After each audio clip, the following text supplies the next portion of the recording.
Avant de rentrer donc dans le message de ce matin, est-ce que nous pouvons fermer nos yeux et nous allons juste prendre le temps de prier.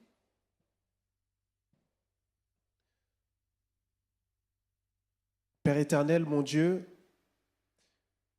Seigneur, ce matin, je prie afin que tu puisses nous remplir de ton Saint-Esprit, que tu puisses te servir de moi, Seigneur, pour nous parler.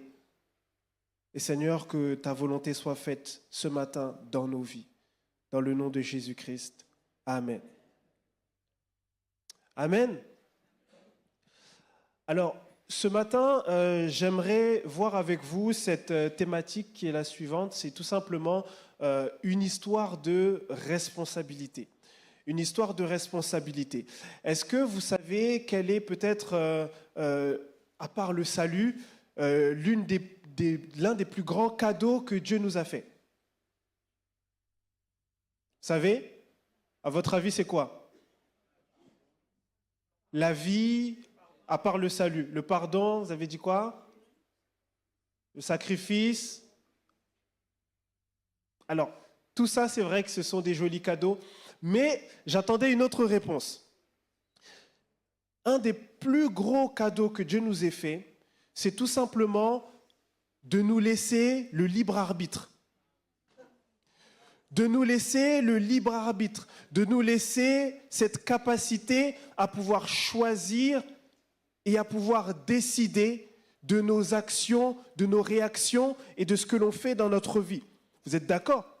Si Dieu ne nous avait pas laissé le libre arbitre, eh bien, nous serions rien de plus que des robots finalement. Je ne sais pas si vous avez vu, mais Elon Musk a lancé ses nouveaux robots, les robots Tesla.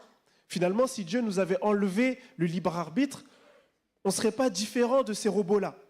Mais Dieu nous a donné la possibilité de décider, de choisir. Il a mis Adam et Ève dans le jardin et il leur a donné cette possibilité que de choisir, de décider ce qu'ils faisaient ou ce qu'ils ne faisaient pas. Il leur a dit, voici tout ce que vous pouvez faire. Par contre, voici aussi ce que vous ne devez pas faire. Maintenant, il ne les a pas obligés. Ils étaient libres de choisir ou non. Et c'est pareil dans notre vie aujourd'hui, Dieu nous laisse la possibilité de choisir, nous sommes libres de faire ou de ne pas faire.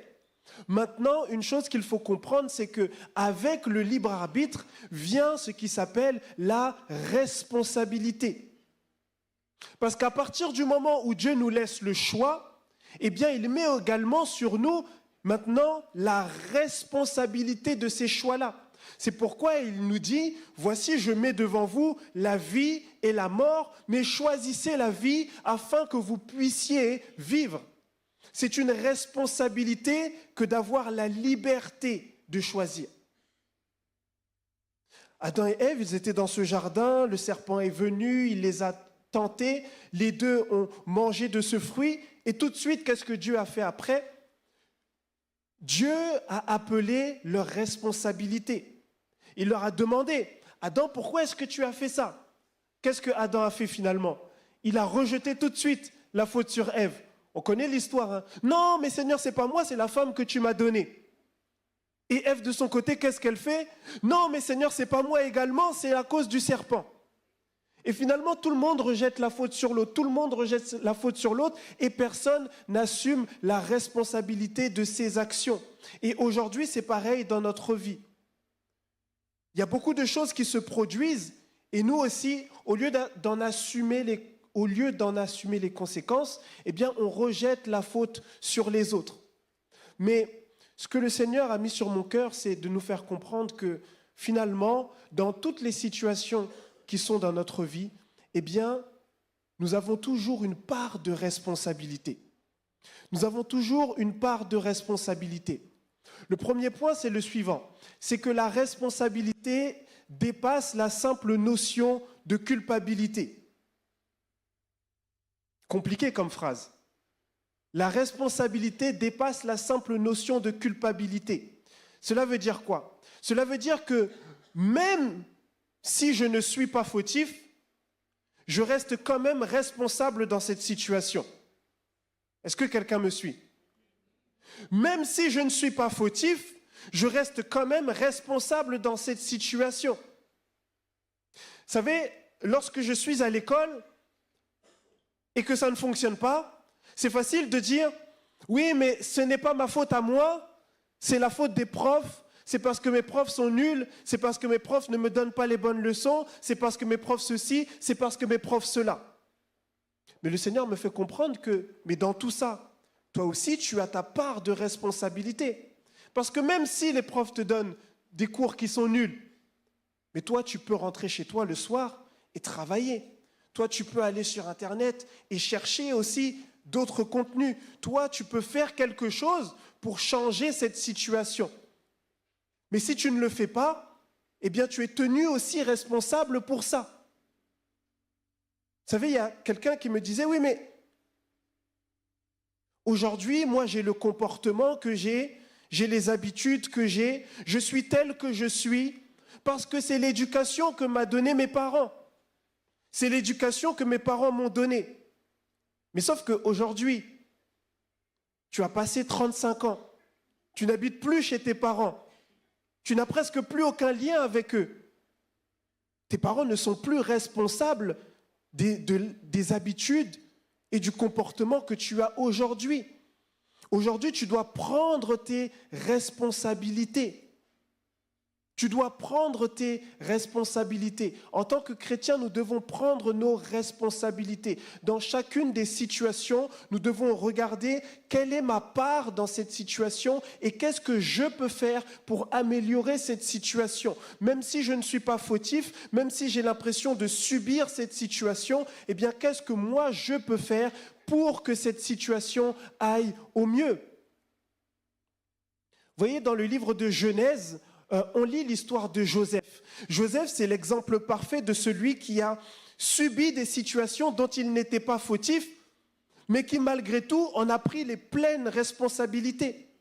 Joseph, ce n'était pas sa faute à lui que son père le préférait à ses frères. Ce n'est pas sa faute. Si lui, il est né comme ça et que son père le préfère, ce n'est pas sa faute à lui. Mais ça lui a quand même causé d'être envoyé en esclavage en Égypte. Joseph, ce n'était pas sa faute à lui d'être beau. C'est sa beauté qui a causé Potiphar à vouloir avoir des rapports avec lui. Finalement, c'est sa beauté qui a causé le fait qu'il se fasse trahir et qu'il soit ensuite jeté en prison. Joseph, vous êtes d'accord avec moi, il n'était pas fautif dans cette histoire. Mais il y a deux comportements que Joseph aurait pu adopter. Le premier comportement, c'est de se dire, mais en fait, tout ce qui m'arrive, pourquoi ça m'arrive? Je ne comprends pas, je n'ai rien fait, je ne suis pas fautif. Seigneur, pourquoi tu me fais ça? Pourquoi tu permets que ça arrive? Pourquoi tu permets que ça arrive? Pourquoi tu permets que ça arrive? Mais Joseph, lui, ne s'est pas comporté comme ça. Joseph, lui, dans les situations dans lesquelles il a été, il s'est dit, ok, je suis dans ces situations-là. Maintenant, qu'est-ce que je peux faire, moi, pour maximiser ces situations? Lorsque Joseph a été vendu en esclavage, il est arrivé en Égypte, mais la Bible elle nous dit que alors qu'il était en Égypte, eh bien, alors qu'il était esclave dans la maison de Potiphar, eh bien Joseph, il travaillait tellement, il était tellement bon, il était tellement bien, tellement comme il faut être, eh bien qu'il s'est attiré les faveurs de Potiphar. Et Potiphar l'a élevé dans sa maison. Ça veut dire que Joseph, au lieu de se dire « Oui, mais c'est la faute de Dieu, mais c'est la faute de mes frères, c'est la faute d'un tel », Joseph, il s'est mis à travailler et à travailler et à travailler et ça lui a permis d'avoir une bonne situation même dans son malheur. Ça veut dire qu'aujourd'hui, plutôt que de me dire « Oui, mais non, mais moi… » le gouvernement ceci, mais moi, ma famille cela, mais moi, l'église ceci, qu'est-ce que je peux faire dans ma situation afin de l'améliorer? Qu'est-ce que je peux faire moi? Joseph ne s'est pas laissé mourir dans la situation dans laquelle il était, mais il a été acteur du changement. Quand vous lisez Genèse 40, vous allez voir que la raison pour laquelle Joseph est sorti de prison, c'est parce que Joseph avait un comportement différent. Joseph, il n'était pas en train de se plaindre tout le temps. Alors qu'il a été trahi par Potiphar, il a été trahi par Potiphar, par sa femme également, il a été jeté en prison. Joseph aurait pu rester dans son coin, il aurait pu se morfondre et dire « Oh, mais la vie, oh, mais Dieu, oh, mais tout ça ». Mais Joseph, c'est pas ça. Joseph, il se réveillait tous les matins. Joseph, il avait la joie, il avait la bonne humeur. Joseph, il était heureux de vivre. Et Joseph, il faisait du bien autour de lui, alors que malgré tout, c'est lui qui était dans une situation compliquée. Et un jour, il se réveille, il voit deux personnes qui sont tristes. C'est ça qui a sauvé Joseph. C'est juste ça. Joseph vint le matin vers eux et il vit qu'ils étaient tristes. Alors il demanda aux officiers de Pharaon qui étaient avec lui dans la prison de son maître, « Pourquoi avez-vous mauvaise mine aujourd'hui ?» Il leur demande tout simplement « Pourquoi est-ce que vous êtes tristes ?» Et là, ces deux personnes vont lui répondre « Mais voilà, on a fait un rêve et dans le rêve, voici, voilà. » Et ensuite, Joseph va traduire leur rêve, il va l'interpréter. Et c'est parce que Joseph interprète leur rêve à ce moment-là qu'ensuite, plus tard, eh bien, ces personnes vont pouvoir se souvenir de Joseph et ça va permettre que Joseph sorte de prison. Des fois, la percée que tu attends dans la vie, ce n'est pas quelque chose qui va venir de Dieu, mais c'est un caractère que Dieu a mis à l'intérieur de toi, qu'il te demande de manifester. Et c'est ça qui va te sortir de la situation dans laquelle tu te trouves. Si Joseph n'avait pas fait preuve de bonté envers ces personnes-là, Joseph serait encore en prison. Si Joseph n'avait pas été bon, alors que rien autour de lui ne lui permettait d'être bon, eh bien Joseph serait encore en prison. C'est la raison pour laquelle, eh bien, ce matin, j'aimerais nous dire que nous devons prendre la responsabilité de notre vie, la responsabilité de notre joie, la responsabilité de notre paix. Notre paix ne dépend pas des circonstances extérieures. Notre paix dépend du Seigneur Jésus-Christ qui vit à l'intérieur de nous. Notre joie ne dépend pas des circonstances extérieures, mais notre joie dépend du Seigneur Jésus-Christ qui est à l'intérieur de nous. Et parce que j'ai Jésus dans ma vie, alors je prends la décision d'être joyeux malgré les circonstances. Alors que je suis en prison, je prends la décision malgré tout de louer mon Dieu. Je prends la décision malgré tout d'être bon envers mes collègues qui ne le sont pas envers moi. Parce que j'ai mon libre arbitre et je ne suis pas en train de subir cette situation, mais moi, je vais manifester l'Esprit de Dieu qui est à l'intérieur de moi. Voyez, fortifie-toi et prends courage, car personne ne le fera pour toi. Fortifie-toi et prends courage, car personne ne le fera pour toi. Vous savez, souvent, dans les différentes situations dans lesquelles nous sommes, et souvent les situations qui sont un peu malheureuses, eh bien, on a tendance à se mettre dans une posture où on prie et on attend que Dieu vienne nous secourir, mais nous-mêmes, on ne fait absolument rien. Mais en fait, ce n'est pas ce que Dieu nous demande. Lorsque Dieu dit à Josué, « Fortifie-toi et prends courage », c'est un ordre qu'il lui donne. Et ici, il n'est pas en train de lui dire « Je vais te fortifier ». Il est en train de lui dire « Fortifie-toi ». C'est à toi de te fortifier. C'est à toi de prendre courage. Le Seigneur te donne la possibilité et la capacité de te fortifier. Mais si toi-même, tu ne le fais pas, il ne va rien se passer. Le Seigneur nous a laissé notre libre arbitre, c'est-à-dire que c'est à nous de prendre les décisions et de faire les choses dans notre vie. Si tu ne les fais pas, personne ne le fera pour toi.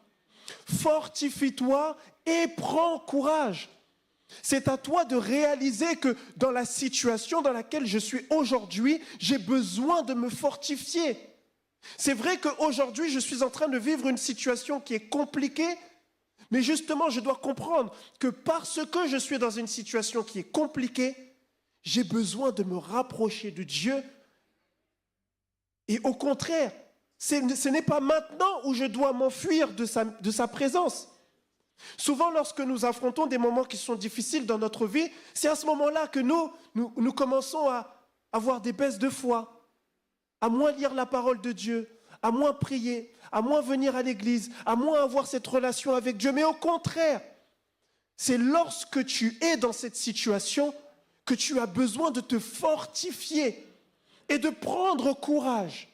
Tu as besoin de te lever et de dire je vais y aller parce que je sais que le Seigneur est avec moi, je sais que le Seigneur est derrière moi, je sais qu'il est devant moi, je sais que cette situation va s'arranger, alors je me fortifie et je prends courage. C'est pour ça qu'on dit que la foi vient de ce que l'on entend. Mais si toi tu ne prends pas la peine de chercher à entendre, mais la foi ne va pas venir. Même si tu pries pour dire Seigneur, donne-moi la foi, Seigneur, donne-moi la foi, mais le Seigneur répond à la foi de celui qui se met en action. Si toi tu restes dans ton lit comme ça et tu dis Seigneur, donne-moi la foi, le Seigneur est capable de le faire.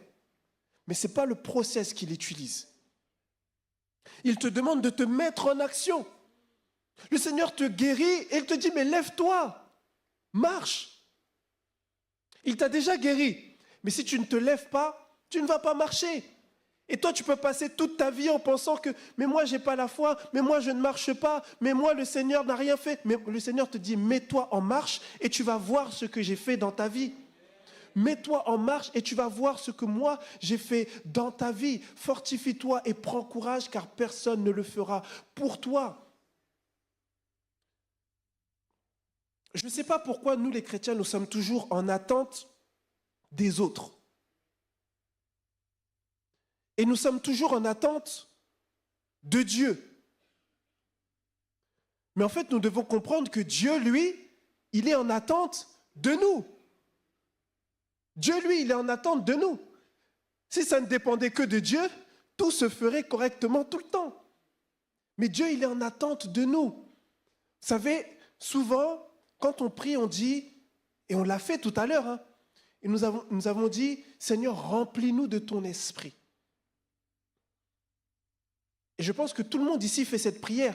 Seigneur, remplis-moi de ton esprit. Seigneur, là, remplis-moi de ton esprit. Remplis-moi. Mais lorsqu'on lit correctement les Écritures, on se rend compte que Dieu nous dit, regardez ici dans Éphésiens 5, verset 18, il dit, ne vous enivrez pas de vin, cela mène à la débauche. Au contraire, soyez remplis de l'esprit. Ici, Dieu nous montre que c'est notre responsabilité à nous que d'être remplis de l'esprit. Est-ce que quelqu'un me suit ou j'ai perdu tout le monde? C'est notre responsabilité à nous que d'être remplis de l'esprit. C'est-à-dire que quand je sais que, là, j'ai besoin de me fortifier, j'ai besoin d'être rempli de l'esprit de Dieu, mais c'est à moi de chercher à être rempli de l'Esprit de Dieu.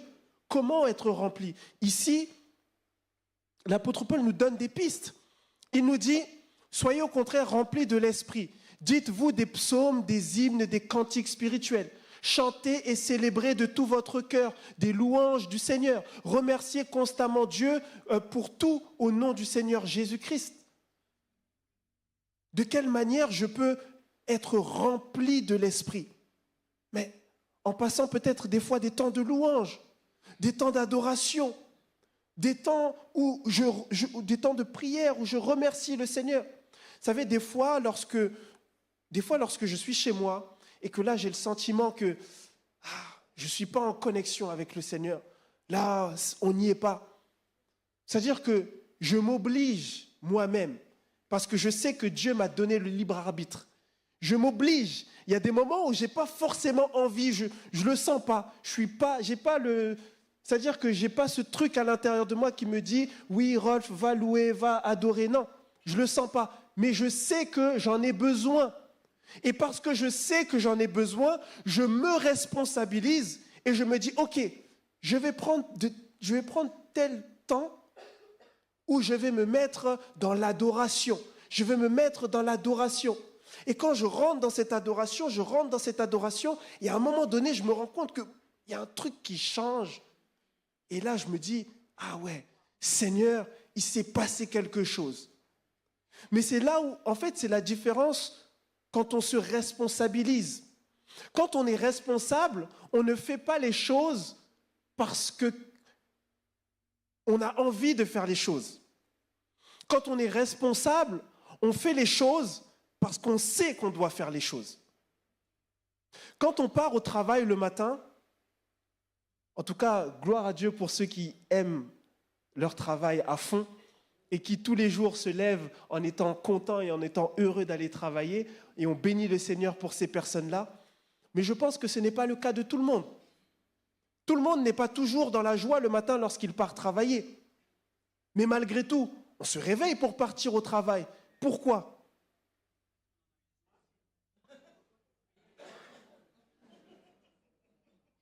Parce qu'on en a besoin pour payer les factures, parce que nous sommes des personnes responsables et parce que nous savons que si nous n'allons pas au travail, nous n'allons pas être payés. Et si nous ne sommes pas payés, derrière, nous n'allons pas payer les factures, nous n'allons pas faire manger la famille, faire manger les enfants. Et nous-mêmes, on ne va pas pouvoir s'acheter de jolies chaussures et on ne va pas pouvoir faire ceci et cela.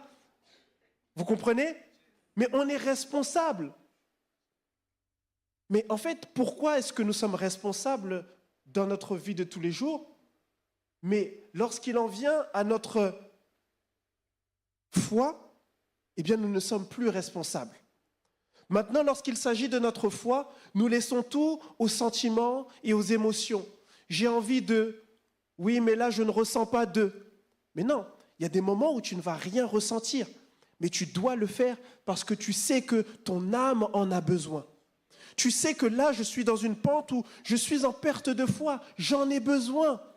Alors tu te disciplines dans tes temps de prière, tu te disciplines dans tes temps de lecture de la parole de Dieu, tu te disciplines dans le fait de venir à l'église, tu te disciplines. Tu te disciplines. Nous devons être responsables, vous savez, parce que, eh bien, nos prières, des fois, attendent que nous puissions nous responsabiliser. Vous savez, je vais vous dire un truc, mais j'espère que vous allez bien comprendre ce que je vais dire. Mais Dieu ne donne pas tout à tout le monde. Il y a des choses que tu demandes à Dieu aujourd'hui que Dieu ne peut pas te donner aujourd'hui. À un moment donné, moi, je priais pour que Dieu me donne beaucoup d'argent. Je priais pour que Dieu me donne beaucoup d'argent. Et quand je dis beaucoup d'argent, c'est beaucoup d'argent. Je priais pour ça. Mais un jour comme ça, ma mère m'a interpellé et je me suis dit, ah ouais, quand même. Et en fait, elle m'a dit, mais Rolf, elle me dit, toi tu pries pour que Dieu te donne beaucoup d'argent, mais aujourd'hui, le peu que tu as, tu ne sais pas le gérer. Ça m'a fait mal, hein, mais elle m'a dit une vérité. Et elle a dit, mais notre Dieu, il ne fonctionne pas comme ça. Il ne va pas te donner ce que tu ne seras pas en mesure de gérer. Non. Et là, ça m'a fait quelque chose. J'ai réfléchi, je suis parti dans les Écritures, j'ai commencé à chercher, à regarder, et je me suis dit, oh, elle a raison. Dieu ne cherche pas d'abord à te bénir. La priorité de Dieu, ce n'est pas la bénédiction. Dieu cherche d'abord à te donner la capacité de gérer cette bénédiction. Avant de te donner de l'argent, Dieu va d'abord t'apprendre à gérer tes finances. Mais si tu ne sais pas gérer tes finances, mais Dieu ne va pas te donner 2 millions d'euros. Si aujourd'hui, ton salaire de 1 500 €, tu n'arrives pas à le gérer. Notre Dieu est un Dieu d'ordre. Lorsque vous lisez la parabole des talents, vous comprenez que ce que Dieu te donne, il attend de toi que tu puisses le fructifier, que tu puisses le faire grandir, que tu puisses lui rendre au-delà de ce qu'il t'a donné. Il n'attend pas juste que tu puisses lui rendre ce qu'il t'a donné. Non, il attend que tu aies fructifié ce qu'il t'a donné. Celui qui a rendu à son maître juste ce qu'on lui avait donné, mais celui-là, on a dit qu'il était mauvais. Si Dieu te donne un talent et que toi tu lui rends juste le talent, tu n'as rien fait avec, tu te dis, ah, j'ai gardé Seigneur ce que tu m'as donné, mais Dieu va te dire, mais tu n'as pas fait ce que je t'ai demandé. Si Dieu te donne de l'argent et que toi tu lui redonnes cette même somme et que tu n'as rien fait de ce que Dieu avait prévu avec, mais tu n'as pas fait ce que Dieu voulait. Dieu veut d'abord te donner la capacité de gérer avant de te donner la bénédiction. Donc quand je prie, des fois je dois me poser, me responsabiliser et me dire, mais la bénédiction que je demande, est-ce qu'aujourd'hui je suis en mesure de recevoir cette bénédiction-là? Des fois on prie peut-être, je ne sais pas, dans la salle, peut-être qu'on prie pour se marier, pour trouver la personne, etc. Mais le Seigneur, là où tu es aujourd'hui, le Seigneur sait que vaut mieux pas que tu te maries. Actuellement, vaut mieux pas que tu te maries. Parce que ça va être un malheur pour la personne qui va se mettre avec toi. Mais c'est ça aussi, se responsabiliser. Parce que souvent, on regarde la chose dans le sens inverse. Oui, mais Seigneur, je prie pour que la personne soit bien pour moi, Mais est-ce que toi-même, tu es bien pour cette personne? Est-ce que toi-même, tu ne vas pas être un sujet de malheur et un sujet de déception pour cette personne? Est-ce que toi-même, tu ne vas pas être l'occasion de chute pour cette personne? Oui, Seigneur, donne-moi quelqu'un qui prie. Mais toi, est-ce que tu pries? Le Seigneur, quand il va te donner la personne qui prie, ce n'est pas pour que toi, tu viennes diminuer sa prière. Est-ce que toi, donne-moi quelqu'un de spirituel et qui te craint. Mais toi, est-ce que tu crains Dieu? Le Seigneur veut d'abord nous donner la capacité de gérer les choses avant de nous bénir. Regardez, moi, il y a un truc qui a fait paf dans ma tête, c'est quand j'ai lu l'histoire de Salomon. Vous connaissez Salomon, hein? L'histoire de Salomon. Salomon est quelque chose de merveilleux avec Salomon, c'est que Dieu va lui dire, demande-moi ce que tu veux. Et Salomon, il va demander quoi? Il va demander la sagesse. Et la Bible a dit que ce que Salomon a demandé, la prière de Salomon a plu à Dieu. Et ça a tellement plu à Dieu que Dieu lui a tout donné. La sagesse, l'argent, la réussite, le royaume, il lui a tout donné. Mais est-ce que vous avez déjà réfléchi? Pourquoi est-ce que la prière de Salomon a tant plu à Dieu? Pourquoi est-ce que Salomon a demandé de la sagesse? On se remet dans le contexte. Il a demandé la sagesse pour être responsable et pour être capable d'assumer les responsabilités que Dieu lui avait données. Lisez, c'est dans 1 roi, 2 rois, lisez. Vous allez vous rendre compte que Salomon arrive à la suite de David. Il est juge et il doit régner sur le peuple que Dieu lui a donné. Il a des responsabilités. Et Salomon se dit, mais Seigneur, mais David était tellement grand, il était tellement fort, il avait tellement de sagesse, il savait faire les choses. Moi, comment je vais faire, Seigneur, pour faire ce que tu me demandes? Comment je vais faire pour juger le peuple correctement? Comment je vais faire pour bien administrer? Comment je vais faire pour être un bon gestionnaire? Comment je vais faire? Et alors que Dieu lui dit, ok, tu ne sais pas comment tu vas faire? Demande-moi ce que tu veux et je vais te donner. Salomon aurait pu dire, oui, donne-moi de l'argent, comme ça, plus j'aurai d'argent, plus... Non, Salomon va dire, non, Seigneur, moi, donne-moi de la sagesse pour que je sois en mesure de faire ce que tu m'as demandé de faire. Et comme Dieu va lui dire, ok, je te donne la plus grande sagesse possible et imaginable. Mais à partir du moment où Dieu lui a donné toute la sagesse du monde, eh bien, regardez, Dieu pouvait maintenant lui donner tous les trésors du monde. Pourquoi ? Parce qu'avec toute la sagesse du monde, Salomon était en mesure de gérer tous les trésors du monde. Vous me comprenez? Avec la sagesse qu'il a reçue, Salomon était capable de gérer les finances qui allaient avec. Avec la sagesse qu'il a reçue, il était capable de gérer la royauté qui va avec. Il était capable de tout gérer. C'est pour ça, lorsque tu pries, des fois, pose-toi la question. Ce que je demande à Dieu, est-ce que je suis capable moi-même de le gérer aujourd'hui? Et si je ne suis pas capable de le gérer aujourd'hui, ce n'est pas pour te dire que dans ces cas-là, tu es disqualifié, ne prie plus jamais. Non, mais c'est pour te dire, change ta prière. Change ta prière et dis, Seigneur, aide-moi à être un bon gestionnaire de ce que tu m'as donné aujourd'hui. Des fois, on prie, on dit, Seigneur, restaure ma famille. Seigneur, Seigneur, aide-moi à éduquer correctement mes enfants. Seigneur, aide-moi à être un bon mari, à être une bonne épouse. Seigneur, donne-moi la capacité, la sagesse nécessaire de faire ce que tu me demandes. C'est la raison pour laquelle la parole de Dieu nous dit que celui qui manque de sagesse le demande.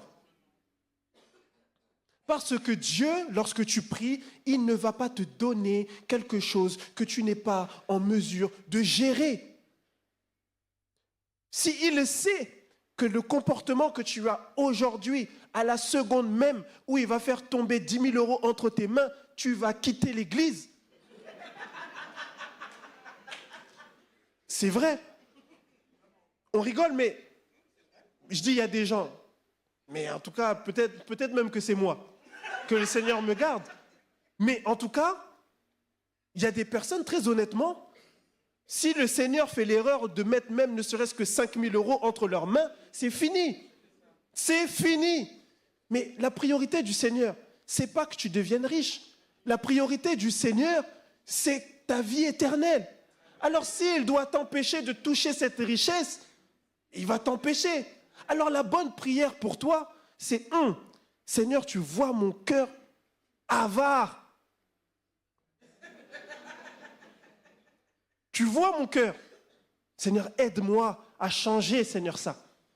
Seigneur, permets-moi de gérer mieux mes finances. Seigneur, c'est vrai qu'aujourd'hui, je ne touche que 1 500 euros, c'est vrai. Mais Seigneur, apprends-moi à gérer correctement ces 1 500 euros. Et là, je vais vous parler encore de ma mère, mais regardez, des fois tu pries et tu dis, Seigneur, peut-être que moi je ne touche que 2 000 euros, peut-être que je ne touche que 3 000 euros. Bon, je ne sais pas ce que Dieu a béni, peut-être que je ne touche que 5 000 euros. Je ne sais pas, j'essaye de donner différents tarifs pour que tout le monde s'y retrouve. Seigneur, peut-être que je ne touche que 6 000 euros. Voilà. Mais ce que Dieu t'a donné, est-ce que tu le gères correctement? Est-ce que tu le gères correctement? Il y a des gens, moi, et je vous disais que j'allais encore vous parler de ma mère, mais moi, ma mère, elle me disait toujours, mais moi, je vous ai élevé toute seule avec rien. Et avec le rien avec lequel je vous ai élevé, j'arrivais à faire ça et ça. Mais toi, dans ton tout que tu as, tu n'arrives à rien faire. Et je me disais, mais Seigneur, en fait, aide-moi à me gérer correctement et aide-moi à gérer mes finances. Que le Seigneur nous aide à avoir la bonne gestion de notre vie, de notre argent et de nos prières, de tout ce que nous demandons à Dieu. Parce que notre Dieu est un gestionnaire et il n'aime pas les gens qui sont de mauvais gestionnaires. Lorsqu'il te confie quelque chose, il s'attend à ce que tu fasses quelque chose de ce qu'il t'a confié. Lorsqu'il te donne un talent, il s'attend à ce que tu fructifies ce talent. Lorsqu'il te met ici sur l'estrade pour chanter, pour parler, il s'attend à ce que tu fasses quelque chose, que tu développes, que tu prennes sur toi la responsabilité de te former, de faire des choses. Lorsqu'il te donne des enfants, il s'attend à ce que tu fasses quelque chose avec ces enfants-là. Lorsqu'il te donne un travail, il s'attend à ce que peut-être que tu parles de Jésus autour de toi. Lorsque le Seigneur te confie quelque chose, c'est parce qu'il s'attend à quelque chose en retour de ta part.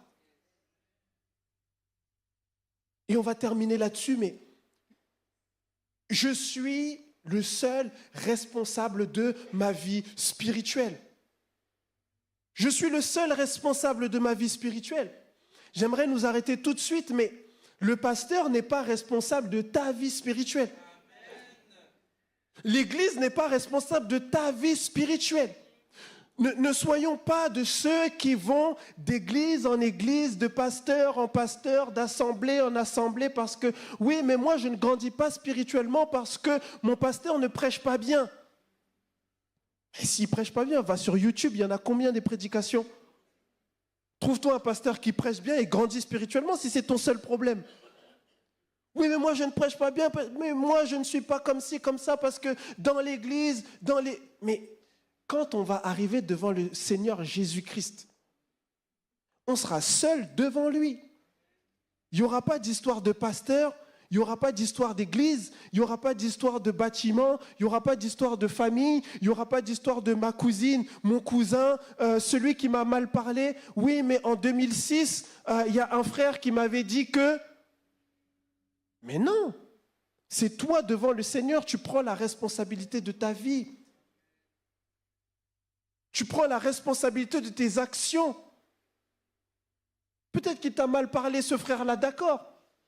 Mais c'était il y a 6 ans, passe à autre chose. Avance. Avance, je suis responsable de ma vie spirituelle. Je suis le seul responsable de ma vie spirituelle. Vous savez, je prends un exemple, mais ici, dans 1 Corinthiens 13 au verset 11, c'est l'apôtre Paul qui parle et il nous dit « Lorsque j'étais enfant, je parlais comme un enfant, je pensais comme un enfant, je raisonnais comme un enfant. Mais lorsque je suis devenu un homme, j'ai mis fin à ce qui était de l'enfant. » Lorsque je suis devenu un homme, j'ai mis fin à ce qui était de l'enfant. Ce n'est pas son pasteur qui a mis fin à ce qui était de l'enfant. Ce n'est pas sa communauté qui a mis fin à ce qui était de l'enfant. C'est lui qui a mis fin à ce qui était de l'enfant. Lorsque tu cherches à grandir spirituellement, c'est à toi de mettre fin à ce qui est de l'enfant dans ta vie. Tu connais les comportements qui sont de l'ordre de l'enfant dans ta vie, de l'enfant spirituel. C'est à toi d'en mettre fin. Vous savez, des fois, on dit que, oui, mais dans l'église, les personnes qui viennent d'arriver ou les personnes qui viennent de se convertir, ce sont des nouveaux convertis. OK ? Et on se dit, bon, bah là, ça fait peut-être 5 mois, 6 mois, 7 mois, 10 mois, 1 an, 10 ans que je suis dans l'église, donc je ne suis plus un nouveau converti. Mais ce que j'aimerais dire, c'est que, vous savez, nouveau converti, ce n'est pas un statut par rapport à ton ancienneté dans l'église. Nouveau converti, c'est-à-dire que c'est une posture que tu prends vis-à-vis de Dieu. Il y a des gens qui sont dans l'église depuis 5 ans, 10 ans, 30 ans, 40 ans, mais c'est un nouveau converti encore.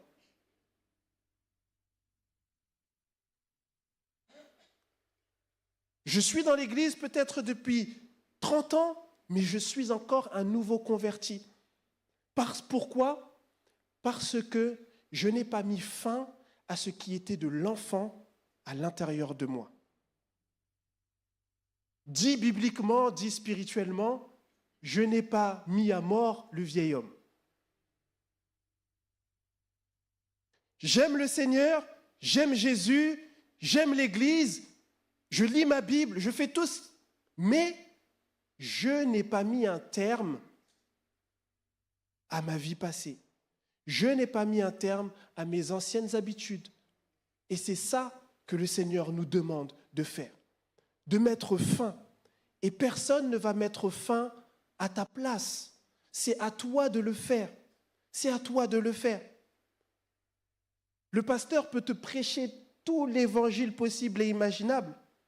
Tu peux venir et le Saint-Esprit peut se déployer, mais tant que toi, tu n'as pas décidé de mettre un terme, de mettre fin, eh bien cela ne va pas se produire. Cela ne va pas se produire. Galates 5 ici nous parle des œuvres de la chair. C'est ça.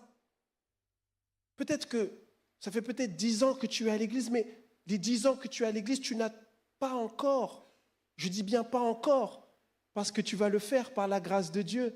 Je vais le faire par la grâce de Dieu. Nous allons le faire par la grâce de Dieu.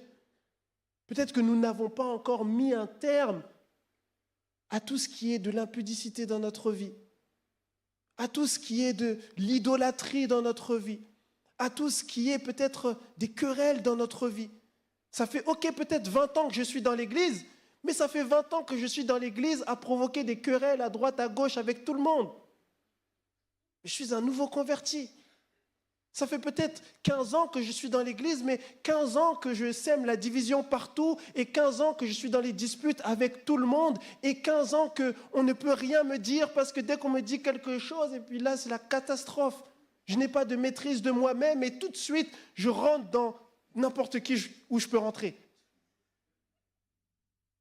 Eh bien, ça montre que je suis un nouveau converti. Et j'ai besoin de prendre cette décision de dire, Seigneur, change-moi, Seigneur, transforme-moi, Seigneur, avant même d'aller plus loin, Seigneur, mais j'ai besoin que tu changes mes habitudes présentes. Suivre le Seigneur, ce n'est pas dire suivre le Seigneur. Suivre le Seigneur, c'est marcher comme il veut que l'on puisse marcher. Lorsqu'il regarde cet homme qui lui dit « Mais qu'est-ce que je peux faire de plus pour marcher avec toi ?» Il lui dit « Mais vends tout ce que tu as et viens, suis-moi. » Peut-être que là, aujourd'hui, tu n'as rien. Tu n'es pas riche comme ce monsieur-là. Mais tu as un comportement, tu as des habitudes, tu as des pensées, tu as un caractère, tu as toutes ces choses-là, des fois, qui ne correspondent pas à ce que Dieu veut. Et il te demande d'abandonner ces choses. Mais tant que tu n'auras pas pris cette décision personnelle, tu ne pourras pas le faire. Je vais demander à l'équipe de revenir et on va conclure là-dessus. Vous savez, nous sommes les seuls responsables de notre vie spirituelle. Si aujourd'hui je ne grandis pas spirituellement, ce n'est pas à cause de mon voisin, ce n'est pas à cause de mes parents, ce n'est pas à cause de l'Église, ce n'est pas à cause du pasteur, mais c'est à moi-même de prendre cette responsabilité que de grandir. Regardez Judas. Judas, celui qui a trahi Jésus. Judas était dans les meilleures conditions possibles et imaginables pour réussir. Judas, il avait avec lui le meilleur des pasteurs, n'est-ce pas? Son pasteur, c'était Jésus-Christ lui-même. Il avait le meilleur des pasteurs. Il avait le meilleur des prédicateurs. C'est-à-dire que j'imagine même pas la nourriture spirituelle qu'il devait manger chaque jour. Vous imaginez être avec Jésus tous les jours, entendre ce que Jésus dit, c'est différent. C'est pas là comme vous entendez ce que moi je dis comme ça, c'est n'importe quoi à côté de ce que Jésus dit. Vous imaginez? La vraie parole, le vrai évangile, sans être dilué, sans rien, sans avis personnel, sans rien, sans blague, sans... Le vrai évangile du Seigneur Jésus-Christ. Il avait ça à côté de lui tous les jours, tous les jours, tous les jours. Il avait le meilleur des bergers, le meilleur des pasteurs à ses côtés tous les jours. Il avait le cercle le plus safe dans lequel tu peux être. Parce que c'était le cercle de Jésus. Disons qu'il avait la meilleure église possible et imaginable. L'église la plus tolérante possible et imaginable. Parce que c'était l'église de Jésus. Mais malgré tout, est-ce que cela a empêché Judas d'échouer? Non. Judas a quand même échoué. Et c'est ça que j'aimerais que l'on puisse comprendre. C'est que ta réussite ou ton échec ne dépend pas des autres. Et écoutez ce que je dis là, c'est très grave ce que je vais dire, mais écoutez bien. Elle ne dépend même pas de Jésus qui est à côté de toi.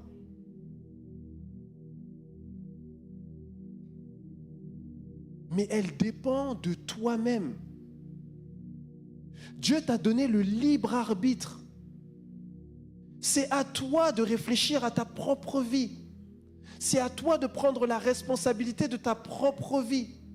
C'est à toi de te dire, est-ce que je veux grandir ou je ne veux pas grandir? Est-ce que je suis satisfait de où je suis spirituellement aujourd'hui ou non?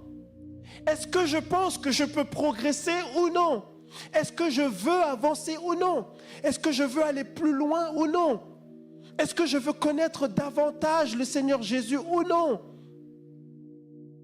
Est-ce que je veux avoir une meilleure compréhension des Écritures ou non? Est-ce que je veux être un meilleur disciple ou non?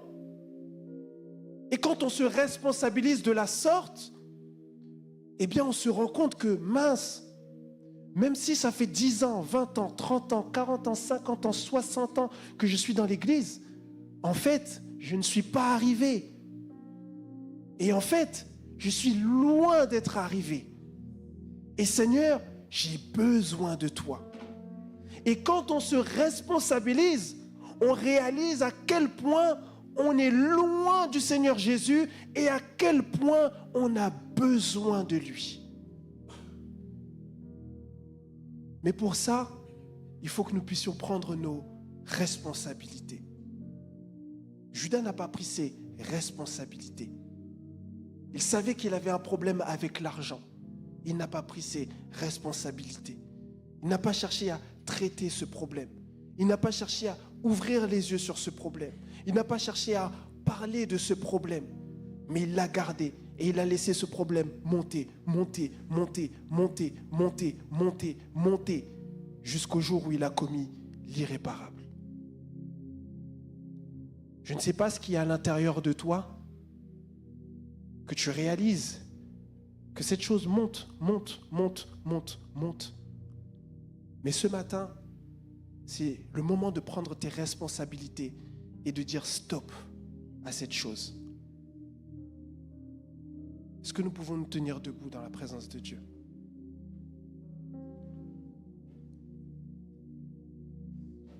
Pour ceux qui le peuvent, bien sûr.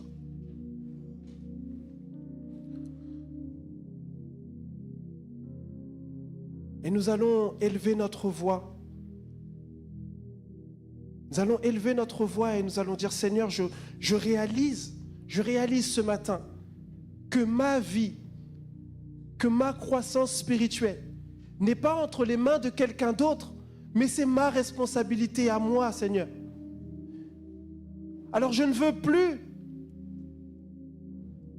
être un mauvais gestionnaire de cette vie-là.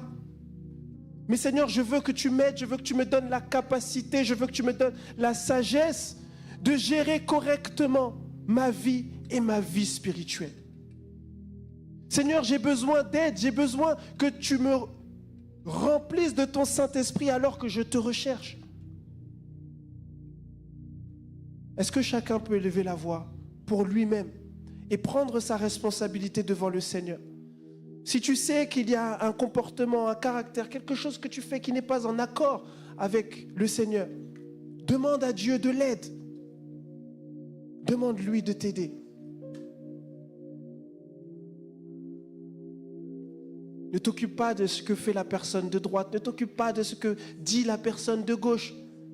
C'est un moment de responsabilité entre toi et ton Dieu.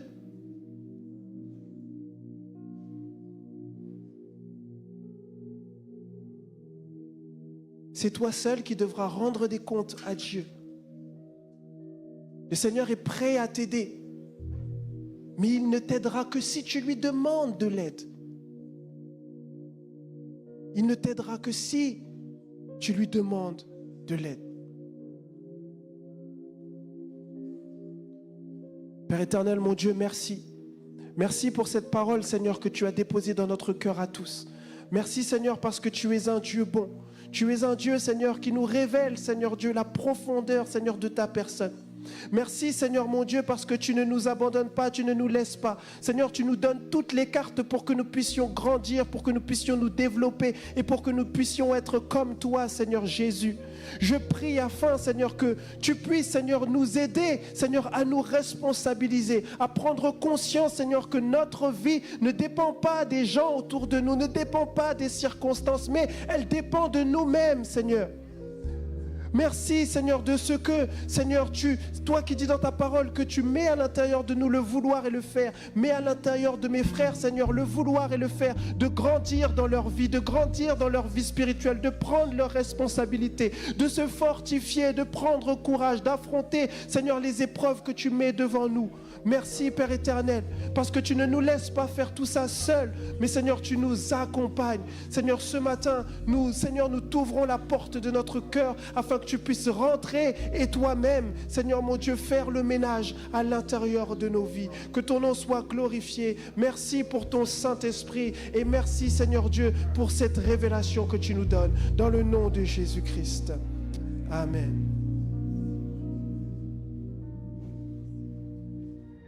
Merci de nous avoir suivis.